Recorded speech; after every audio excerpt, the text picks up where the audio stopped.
Hello, hello, hello, and welcome to the third Summer Cup bonus episode of the Cooler Guild. I am Coop, and joined with me is Van. Hello. We are recording on August 3rd, 2024. On today's episode, we'll be discussing the Reign's third and final match of the 2024 Summer Cup against the Thorns down in Portland, as well as some of the other action from the quarterfinals in Women's Soccer Olympics. But first, a reminder. The Cooler Guild is part of the Sounder Heart Podcast Network. You can either listen to us on our public feed, or if you're a Sounder Heart subscriber, on the private unified feed with the other podcasts on the network. If you'd like to become a subscriber, just visit our page at sounderheart.com/the Cooler Guild. New subscribers get 10% off the normal rate, and you'll help support everything that we're doing. We just got another paid subscriber. Yeah, shout out Jim. Anything going on with you? Other than the fact that I watched like 7.5 hours of I was soccer like, today. my brain is like fried right now. Yeah. I stayed out late last night. Went to the movies and went to Twisters. Fun. It was like badly good. Okay. I mean, I feel like that's what you want out of Twisters. Yeah. So it was fun. Had a good time. But yeah, and then woke up at 5:55 this morning.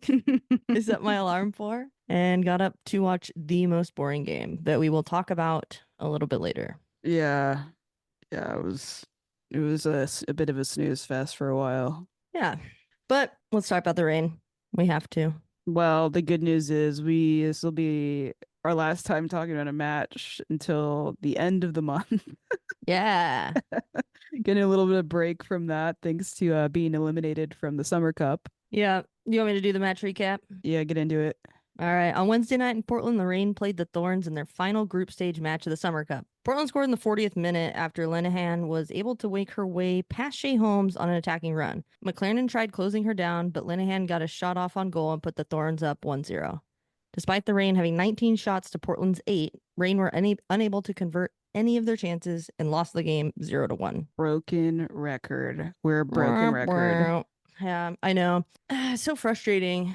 We could just like maybe release the same episodes we've put out and then just like edit the names of the teams we're playing and then insert goal, like score or whatever, but like not completing chances is like the theme of this season. Yeah. Or just not having threatening chances. One of the two. Because I feel like the chances aren't usually that good anyway, so. No. I mean, unless it's a sitter that's getting missed by a certain forward. Yeah, I think we all have to have that discussion at some point.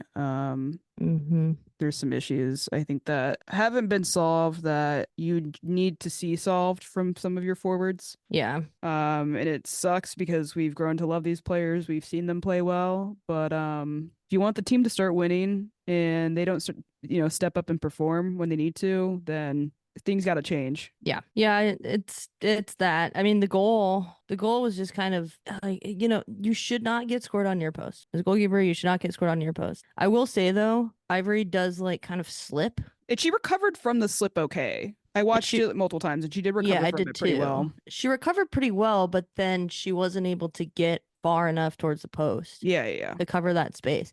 And to her credit, when a similar situation happened in the second half, she came up big. It's just one of those fluky things where Portland took advantage of their chance and we didn't.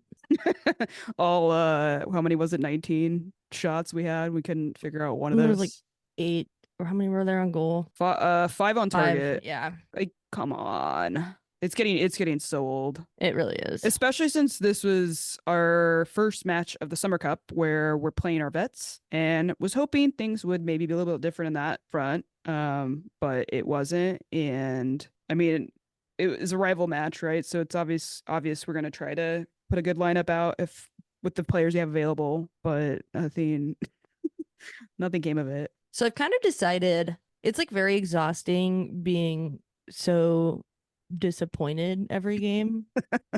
So I've decided that I'm going to take an optimistic approach for the rest of the year. It's funny that's your choice. You can take that choice.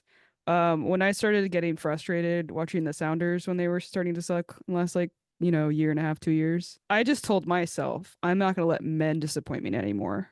But I can't really do that here. Exactly.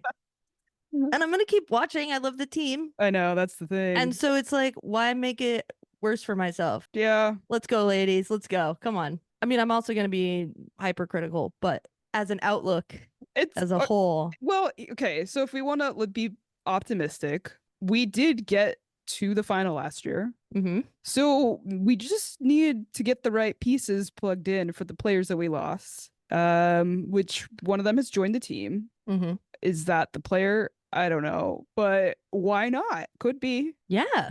I mean, game one. Like, let's watch this. Like, game one, she comes in, scores a banger. Could change the energy of everything. Yeah, it really could.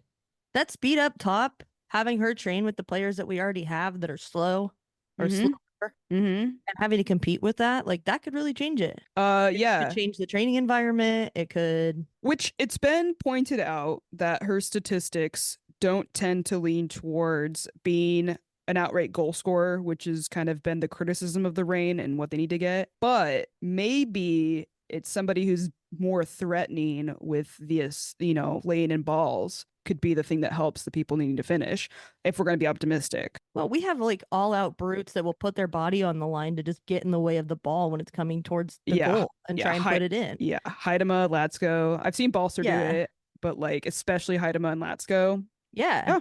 Yeah. All they have to do is like get a body part on it. If she gets into just like a dangerous spot, could change everything, It could. Maybe I've been looking at it all wrong. Maybe that is what we needed, not the outright goal scorer. But I wouldn't mind if we had one of those too. But sometimes outright goal scorers come out of nowhere. Yeah. And we've had we've had goal scorers that are currently on our team. They're just not doing that right now. Right.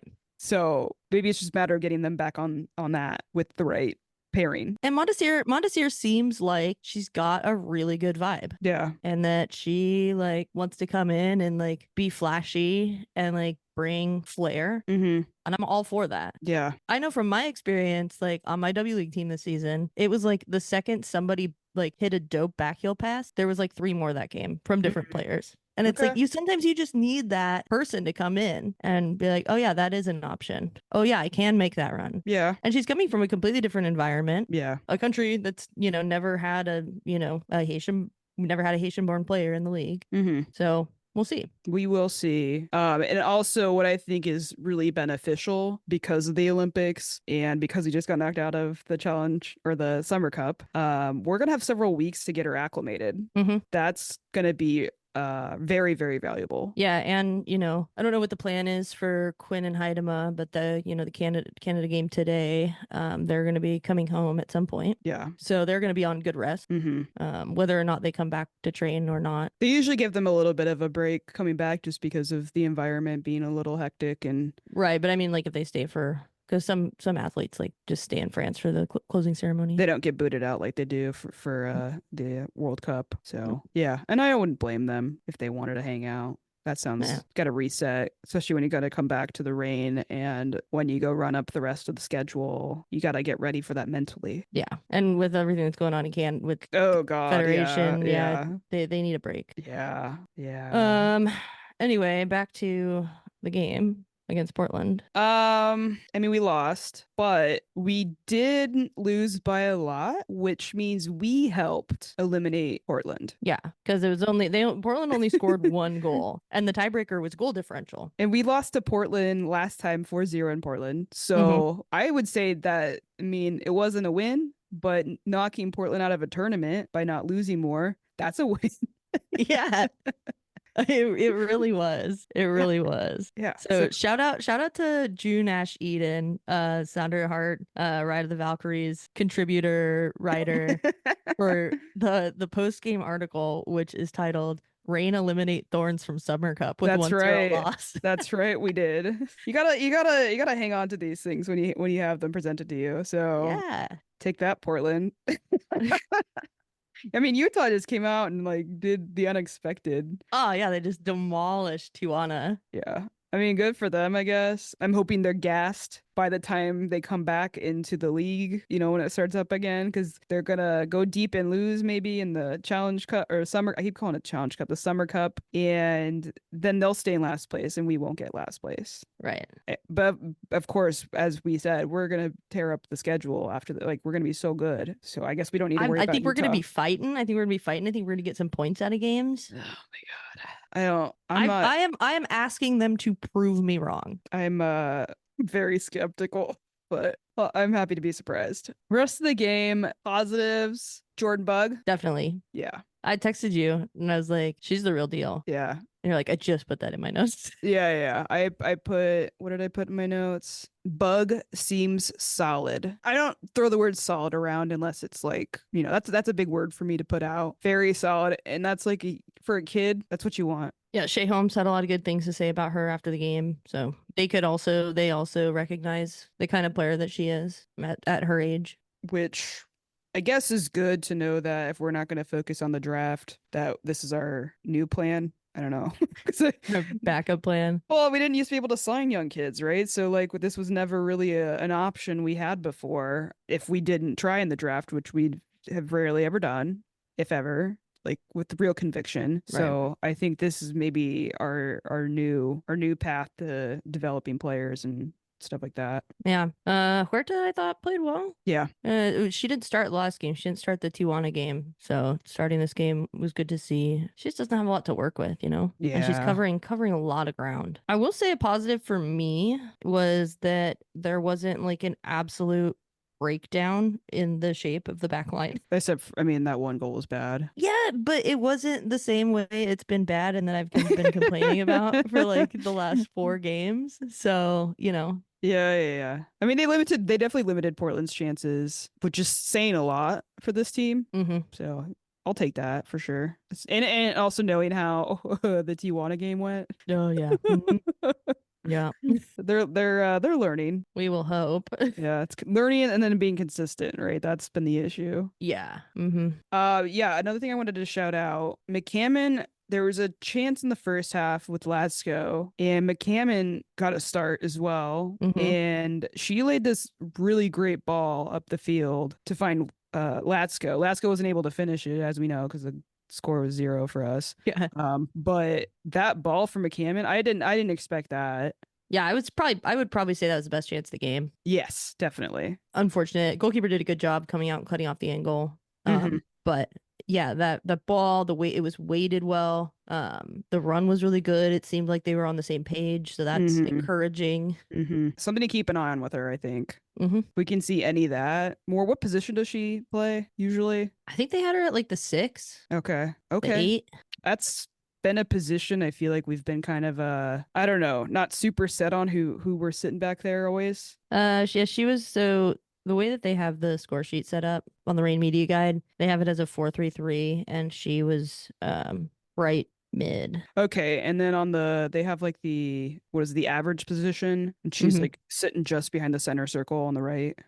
Okay, yeah, if we can get her in the attack a little bit, that'd be sweet. Yeah, I think that's definitely something that could allow Fishluck to go up a little bit further too. Yeah, that would be really nice because as we've noted for a while, Fishlock is so much more productive when she's central and up a little higher. Yeah, I guess the problem with Fishlock is she kind of just does whatever she wants and feels is needed in the moment, which is great. I'm not like upset about that. But I wish she felt like we needed to score like she does when she plays for Wales. Exactly. Exactly. So I feel like if we have like a little bit of better like coverage in the back and she feels fine about what's happening back there, not needing to track back there, then that should allow her to do what she's really good at, which is figuring out goals and goal opportunities. I mean, otherwise the attack was a bit underwhelming. Balser kept shooting the ball from outside the box, which is fine if you're not penetrating, well into that final third. You're gonna have to take those shots from outside the box because that's where you're finding your space. But on target, no. One was saved, but there wasn't a lot on it. So I don't know at what point we need to have a serious discussion about Bethany Balser. She keeps missing, I would say, opportunities that she hasn't always missed in the past. Or maybe she'll miss them, but like she'll get the next one, right?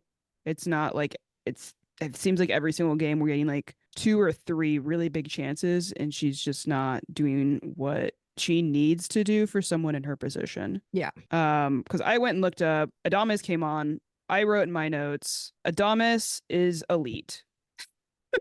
And she was only on the field for, what was it, like 27-ish minutes. And she had as many passes in the final third as Boats did, who was on there for 66 minutes. And I know that's not Bethany's role, in the box, and like obviously Adama seems to be more of a like create, she likes to create chances too, not just take them. Mm-hmm. But I do feel like that's kind of an issue. It is a lot of an issue. Yeah, I just feel like we need to maybe give some other players maybe some more minutes and maybe put some people in positions where they feel like they need to fight for their starting position, not just give it handed to them. Yeah, I mean, at this point, I wouldn't play Balser. Wouldn't start her, I wouldn't play her at all. really. At what point has she come on and been productive? Yeah, I mean, if you want to be real about it, it's Adamas has scored a goal and yeah, she's getting a third of the playing time. yeah. Granted, you're not trying to burn people out, but she's not getting playing time in the regular season. Balser is. What's because I think she's still at 3 goals this year, right? For the season. Let me double check it. I thought they said 5 on the broadcast, and I was like, that many? She has 5 goals this season. Oh, so that's right. 1,088 minutes played. I know at least 2 of those are penalties. Yeah. So maybe that's where I was thinking of the 3. So you've got 3 goals in the run of play or set pieces or whatever. Not good enough, I would say. 100%. No. I mean, but none of our forwards have been good enough. Yeah. To be fair, not totally her fault. I feel like every week we're just talking about like these sitters that Boats is missing.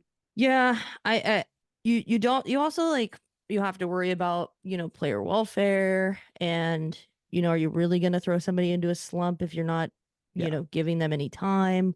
Yeah. So, I can sit here all I want and be like, yeah, she doesn't deserve to play. Yeah. But as for like a well-rounded roster, but then again, you've also ostracized a bunch of these other players that never got minutes and are now being productive. So it's like, yeah, you got to find the balance. That's the coach's job, not mine. And maybe I don't know, like they keep acting like training's going really well. So like, is she finishing these chances in training? And like, that's why they're just like, maybe this will be the game that she figures it out. But like, at some point, maybe we need to mix it up. 100%. As much as I love her, I think it's maybe time to mix it up. Yeah, I mean, I definitely agree. I don't see it from her, whether she's coming off the bench, whether she's creating opportunities, but nothing ever comes of them. Mm-hmm. And it just like adds to the frustration. So at one point, at some point, it's counterproductive. Yeah, definitely. Get Adamas in. Just swap her out for Adamas. Adamas is ready. Literally like she's ready. She's ready, and she's so good. Her and Latsko up top. Yeah. Like if we had another game this weekend or this week, her and Latsko up top all day. Yeah. Since we're in the negatives, and when we lost, I guess we should get into more negatives. How about things we can improve on? Things we can improve on. I don't know. I'm trying to bring this positivity front, okay? I don't know. Sometimes it did feel like, and I guess our defense did hold, because it did feel like Portland was kind of just having their way with us sometimes when they had the ball, like toying with our defense. That's like kind of how I thought of it. They were just like playing around, and we were just kind of like chasing it at times. Maybe that's just because our midfield situation wasn't what we would normally want it to be, but it was a little hard to watch because, Portland's got a lot of big players missing with this Olympics. And I feel like we shouldn't have been looking that kind of overplayed in certain moments like that. I don't know. I think when it comes to things like that, from like a player standpoint or game standpoint, when they're just playing the ball around, if it's not threatening, doesn't matter. That possession doesn't really matter. But you don't want to be chasing the ball all game long because then you're going to get tired. Yeah. And so there's a time to let it happen. There's a time to let it happen. And then there's a time to be like, all right, now it's time to step in. Like, let's double team. Let's win the ball back. Yeah, I guess that's where my issue is it was happening. And then what was our attack?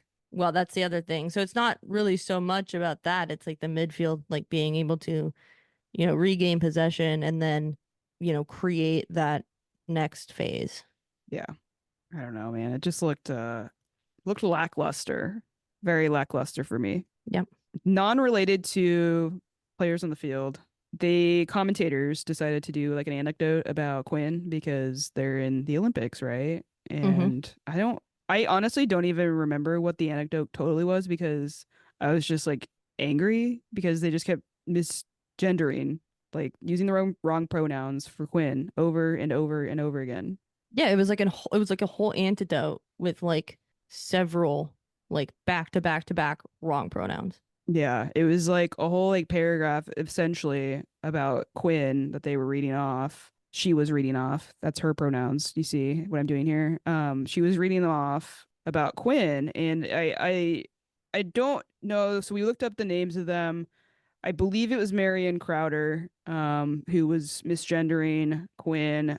Jamie Watson was the other person on the call, which I do feel like maybe when you're in a booth like that and you got the game sheet, right? Like I feel like pronouns are there. You also, if you're gonna have an anecdote about Quinn, a non-binary player, like that's kind of a big part of this whole situation and why it's so cool. Shouldn't you know that? And then maybe the other person can kind of like give them a gentle reminder of some kind. Yeah. Because I feel like we've been finally getting it right in like the last year and a half. Oh yeah, and this just totally just like bombed it out of the park. Yeah, Just like the worst. yeah. Because I will say I've heard someone else using the wrong pronouns, but they catch themselves Mm-hmm. and then they'll go back and correct, which not ideal because this is their job. I feel like they should do the research, get it right the first time. There's literally one player in the league. It's not that hard to remember. I just don't understand. Like, and if you're writing this up, or if you think, oh, I'm Yeah. going to be talking about this, Yeah, because Quinn wasn't even on the field. Like you're bringing it No. up to like educate people. You're educating people, and you don't even have the information correct. do better. Do better. They need to do better. There's no excuse. I mean, even like Either correct yourself, say it right the first time, fucking correct yourself, or just don't fucking say anything at all. yeah, Nobody wants to hear that. yeah. I think that's pretty much it on that. I think we also need to call it out when we hear it. Mhm. I'm sure someone is hopefully. I would hope someone's in their emails or whoever's their boss is following up on this because it's really not okay. Moving on, wanted to start maybe a new thing since the rain aren't doing great. Things we Could might improve. yeah, things we could improve. I wanna have a segment where it's like things we'd like to see. Mm-hmm. So things I would like to see for me starting off, I would like to stop taking shots when like there's a defender literally right in front of you. I know sometimes the ball can like sneak through a leg or whatever, but I feel like that person needs to be like a little bit, maybe like a couple yards out from you for that to work. Maybe a yard to get it through the legs. But I feel like I'm seeing players take shots, and this is where our shot count is going up really high because they're not good shots. They're Right. just like hitting a defender immediately. Well, there's just, you can see such a skill difference between, like, take for instance, Trinity Rodman's goal that we'll talk about in a bit. Oh yeah. But the ability to create space for yourself when you're like in the box and you're in that tight crowd, and just to be quick enough to bam, bam, make space and get a shot off. Yeah. Just don't have that quickness. Yeah. I want to see them figure something out with that. Yeah. It's definitely something you need to focus on because this has happened, God, All probably season. All season. Yeah. I'm saying it all season. Just smacking balls into people, and it's like, It's that's like not it's like dangerous. a pet peeve. It's a pet peeve of mine, I think, just regardless. But when I see it happening with my team more than like a handful of times, I'm just like, oh my God, why are we doing this? Like, do something different. Do something different. I don't know, at some point, I'm like, are you just like trying to pad your stats here? Yeah. Yeah. It kind of looks like that sometimes. You know? The next thing, I think we can both agree on this. Oh, yeah, 100%. More Adames. We want to see more Adames. More Adames. We already went into that, so we'll just move on from that. But what did you have something else too? Yeah. So a little bit what we were speaking to earlier with Balser just taking shots from like 20 yards out. Mm-hmm. Need to find a way to like penetrate through and get behind, Mm-hmm. or be more dynamic in the 18. Yeah. Because sometimes, you're getting those shots off, but you don't really have any hope for them.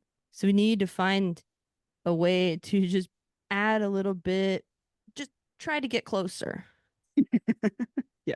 Honestly, like as a goalkeeper, when you're just seeing them smacking shots from 20 yards out, you're like, oh, we're fine.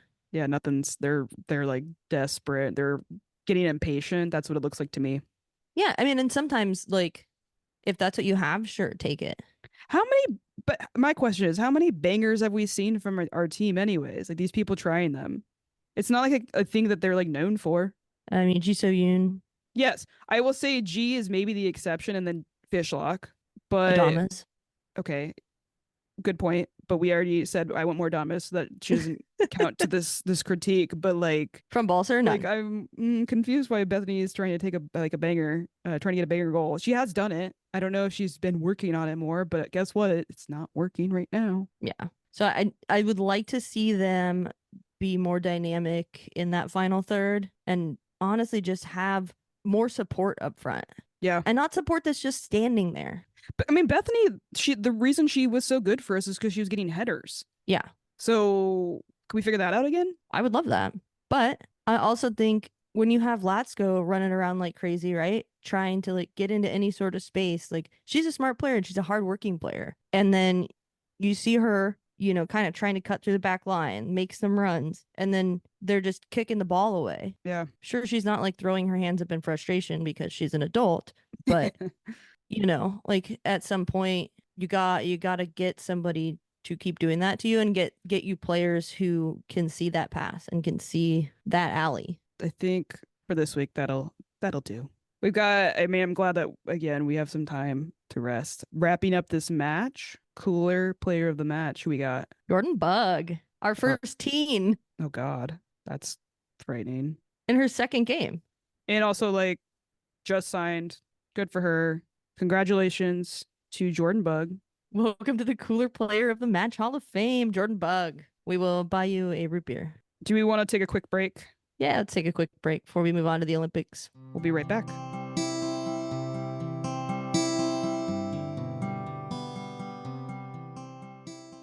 The Cooler Guild is brought to you by the Doctor's Office, a great little 12-seat bar on Capitol Hill. The owner is a big fan of the rain and is proud to be our very first sponsor. The Doctor's Office is the best place to grab a drink before or after a rain match. I really love the swanky environment that also provides knowledgeable and personal service. Next time you stop in, celebrate Marta extending her international career with Brazil's win over France by ordering the Bom Dia cocktail. Check out their Instagram at TDO Seattle, or better yet, go drink there in person. Cheers. Cheers. Blink. Blink.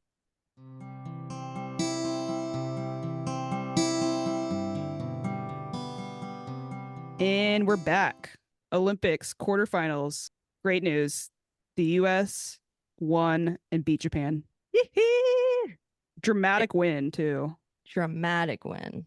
What'd you think of it? Oh, they looked like crap the first part of the game.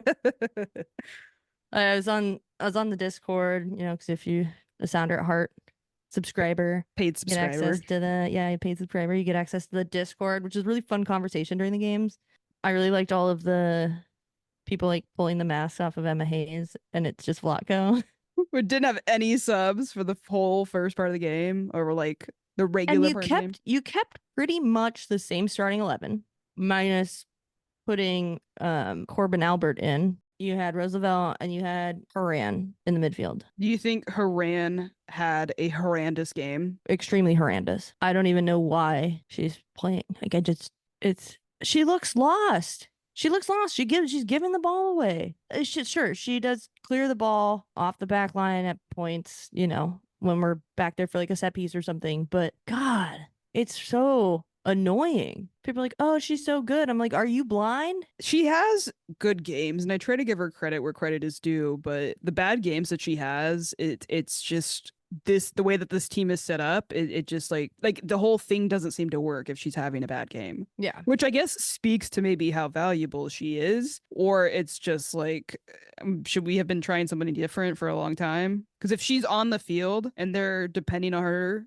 for that position, it can be rough. It can be very rough when she's having a bad game. Well, and I think like what I talked about with when we were kind of previewing this Japan game, I said, well, we're talking about how good our front three is, and it's like, well, if they keep our front three from really getting the ball, they're just going to deal with our like mediocre midfield, and that's exactly what happened. Yeah, that's a good point. I mean, Roosevelt was doing everything she possibly could. Had an okay game, but like Japan executed the game plan they had wanted to execute. Yeah, I mean, they were extremely disciplined, really played well, and they definitely deserved to go into extra time. Definitely. So you're starting pretty much the same starting 11, who this is their fourth game in 10 days. And then Emma Hayes does not make a sub until extra time starts. I don't know what it is, but I feel like so many of the teams I follow just like don't use subs. at the times I expect subs to be used. Well, and I think like too, it just really drills in the idea to those subs that they're not valued. Yeah. And that's something that you don't want to be inching into the culture. Like injuries happen, things come up at any point in the game, right? First half, second half, before the match even kicks off, stuff happens. And this doesn't give you the like I can do this if they're not even getting minutes in normal circumstances. Yeah. And kind of had that issue a bit with Emily Fox today when she came off, which was extremely worrying. Seemed to me that she might have just like hyperextended her knee. Mm. That's kind of what it looked like to me. But I've been saying quietly but loudly at the same time, she's been one of the most solid players for the team this tournament. She's been like kind of just like a quiet, steady force on that side. Yeah. What if she gets injured though? Who are we gonna like? What are you gonna do? Kruger. Okay. Which we didn't see. Like I feel like this is the problem, right? Like as good as Emily Fox has been, like this is a long tournament. These games are quick. Well, it's a pretty short tournament actually. I would say it's long in terms of if you're playing these players every single match. Well, yeah. That's the problem I'm having is like, There's quick turnover. You're yeah, playing every 3 days. if you're getting a bunch of minutes, that feels long. That's more what I'm saying. And so Okay. I feel like it's just like at some point maybe we should be saving some people's legs and we're not. But now we're into the Olympic semifinals, so you don't really have that choice. And especially if you're not going to fucking sub, then don't put the people in that you're not going to sub out that you think might not be good. It's just it's a self-fulfilling prophecy, man. Like It's just been like so much discussion about our depth and then we're just not using any of it. yeah. So cool. Love that.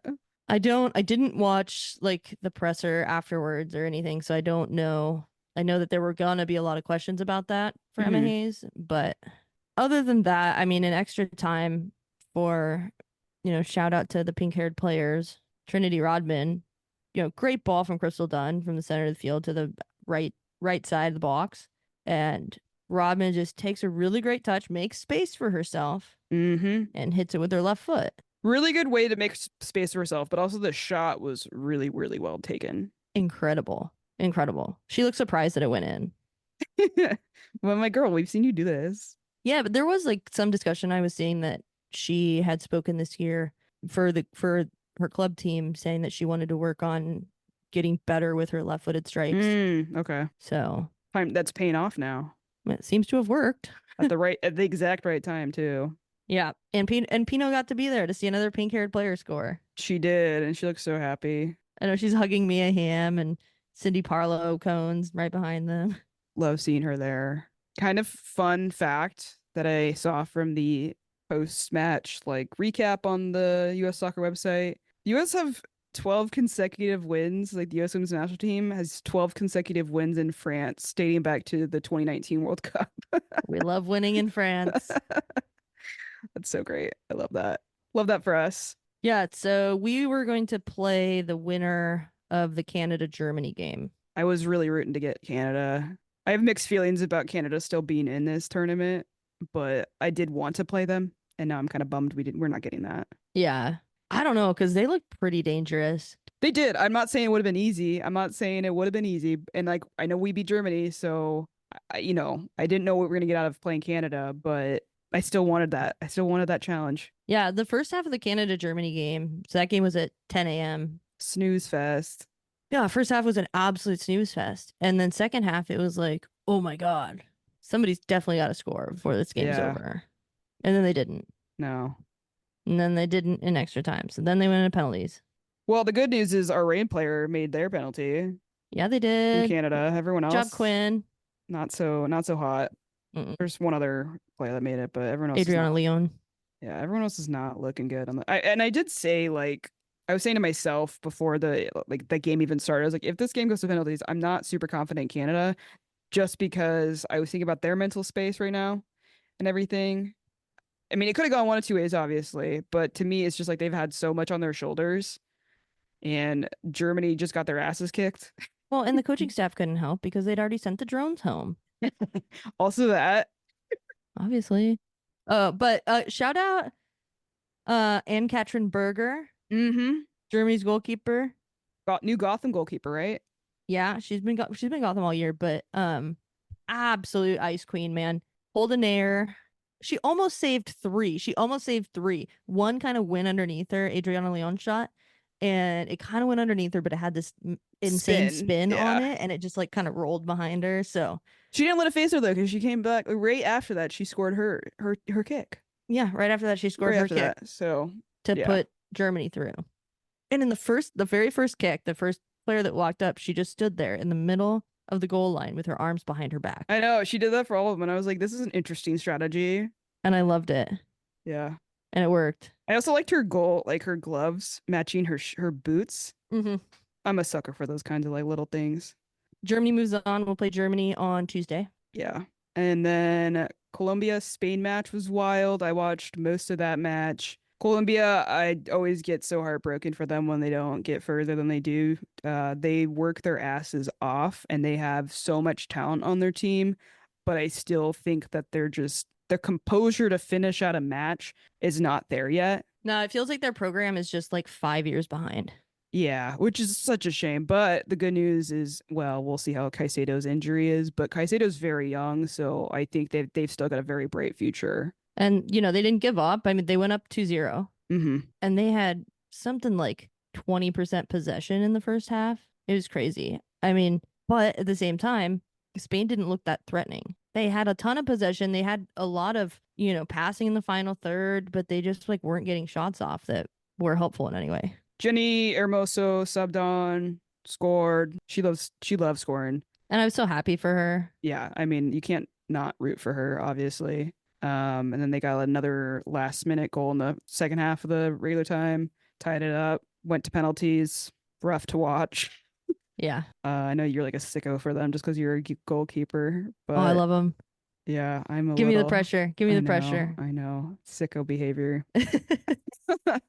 Spain won that. Good for them. Always good to see someone who has won the World Cup keep going because there seems to be that curse sometimes. Mm-hmm. In the Olympics afterwards, the US has been very bad about that. I would like Spain to lose to us at some point, but we know that's going to take time. Yeah. Another wild match. This day of women's soccer in the Olympics has been just wild. I did take a small nap. If I had to. Okay, we're West Coast time. This started at 6 a.m. for us. But the Brazil-France game, I put that on after I got off my dog walk. And guess what? We got 2 more matches for Marta.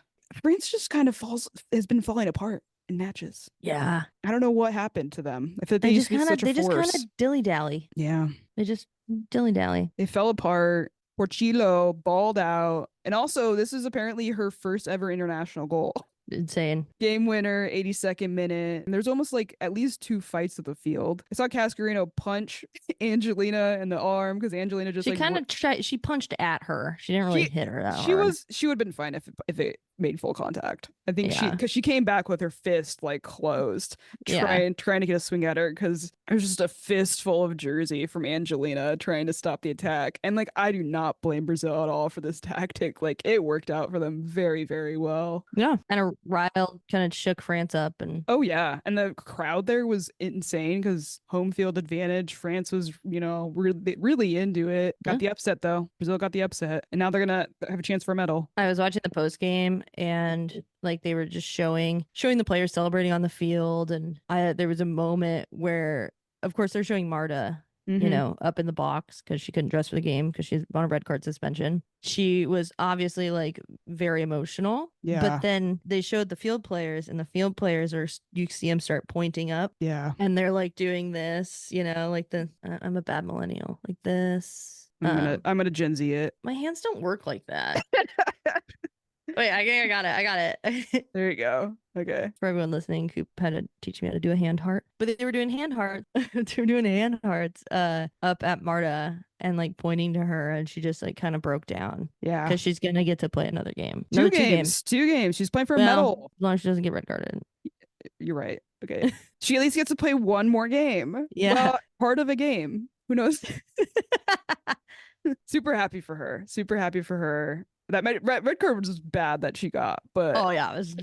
I don't think anyone wanted to see that be the end of her international career. So No, I mean even the players from the other team were like fuck. consoling her. Yeah, Yeah. no, they were upset. Oh no, am I a part of the last international game Marta plays? I don't Yeah. want this to be it, you know? Yeah. Yeah, I think that was probably a really good motivator for Brazil in this match. Yeah. So good for them. I think so. I have some personal stuff going on, so we're going to be taking at least a week off from recording, which I won't be able to watch any of the semis live, unfortunately. I'll probably watch them later when I am coherent from what I have planned. I don't know. We could probably Your ayahuasca retreat. It sounds like you're going on an yeah, ayahuasca we're gonna retreat. call it an ayahuasca retreat. If you know, you know. That'll be really, really exciting. We've got Brazil's gonna be playing Spain. That's gonna be a really, really fun one. I mean, this top four for this is really just, I think most people, you want to see at least one underdog get in something like this. I think that's Brazil, especially when you know they didn't have Marta. And then you've got the World Cup champion, got the US, and you've got, I guess Germany maybe is the underdog. I would say Germany because like having Lena Oberdorf Yeah. out with ACL, like that's been a big hit to them. So there was that. And then they also just lost the US pretty badly. So Yeah. I guess, we got two underdogs and two big dogs. So Yeah, it'll be interesting to see Germany's game plan for the game against the US. I mean, they might learn a little bit from how Japan played us today. But, you know, Germany's also the only team to score on us. Okay. So Yeah. they'll probably lean into that a little bit too, and maybe, you know, try and surprise us with a little bit more attack. I'm excited. Sad I can't watch it live, but I'll get to it when I get to it. Wraps it up for the Olympics. We'll take another quick break. Be back in a bit. Thank you for listening to the Sounder at Heart Podcast Network, which now includes No Sarietas, Lobbing Scorchers, and the Cooler Guild. We've been independent since August of 2023, but need your support to make sure it continues. Although this podcast is free, it's only made possible by your continued support. Memberships start as low as $25 a year, which not only helps make podcasts like this one happen, but also gets you access to everything we produce. If you're able to support us at higher levels, starting at $75 a year, you gain access to a host of other perks, most notably entry into our members-only Discord, where the smartest, funniest, and most engaged commenters share their thoughts and ideas.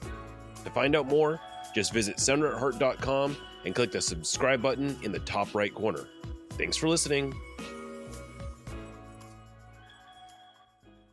And we're back. Other notes. So we talked about Mondesir. Yep. Coming in. Yeah, Yep. we saw pictures of her at practice. Yep. So, woo. Looking forward to that. Oh, they're happening. I guess our prediction of we missed our chance. We should have just done it. We should have just made her cool play of the match, and then maybe she wouldn't be gone. I wanted to say Amazing Summer. I did too. We're gonna have a Sam Mesa summer. It's just gonna be in Dallas. Yeah. So Sam Mesa her contract was extended by a year. But she was loaned out to Dallas Trinity in the USL Super League, which is great for her.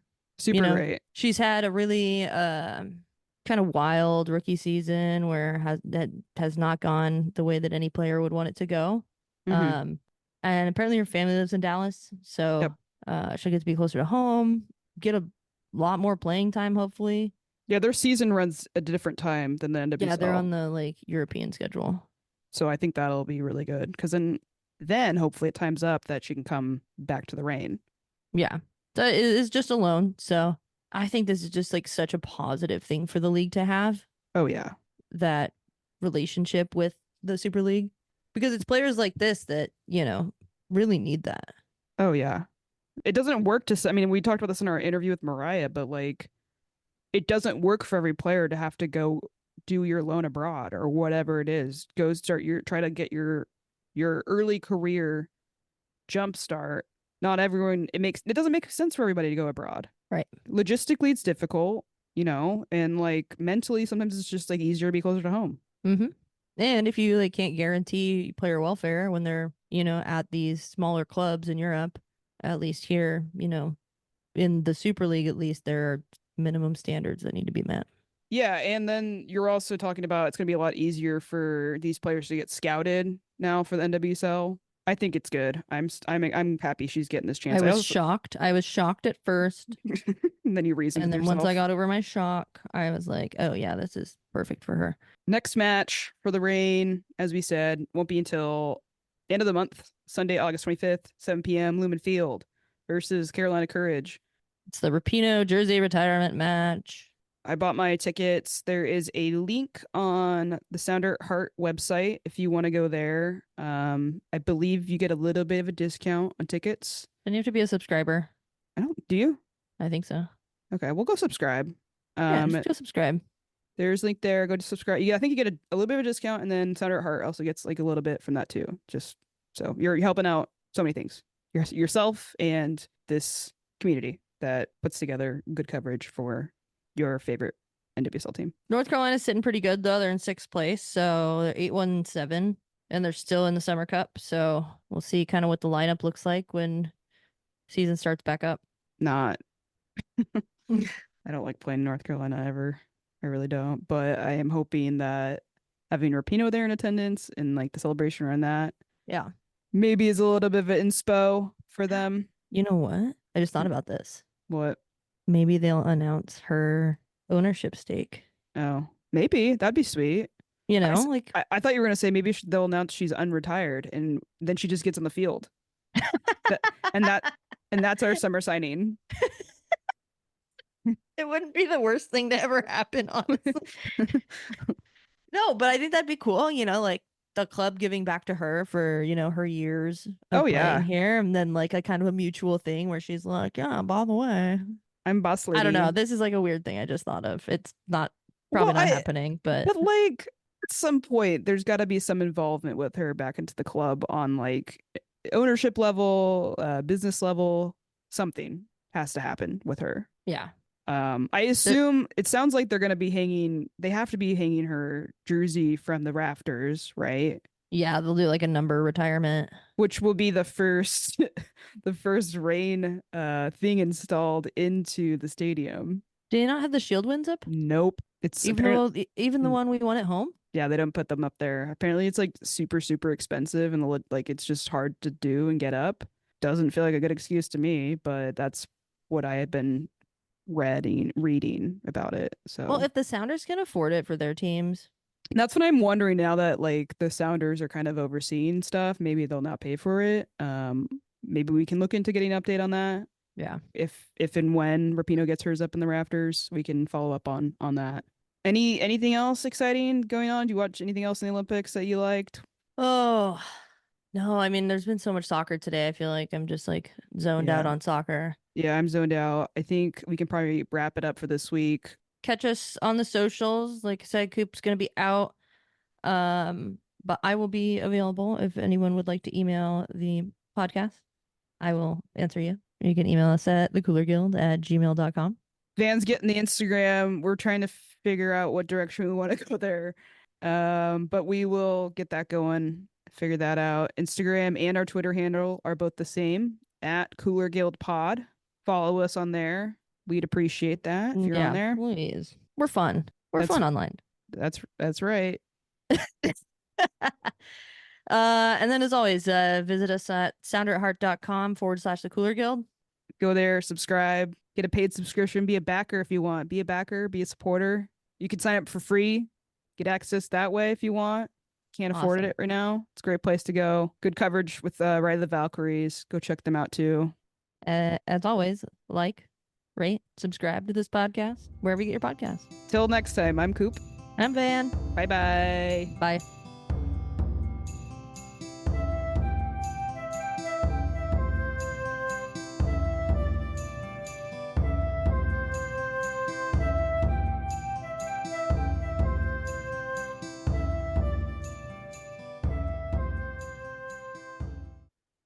Okay. Okay. Let me just put my phone on the mute.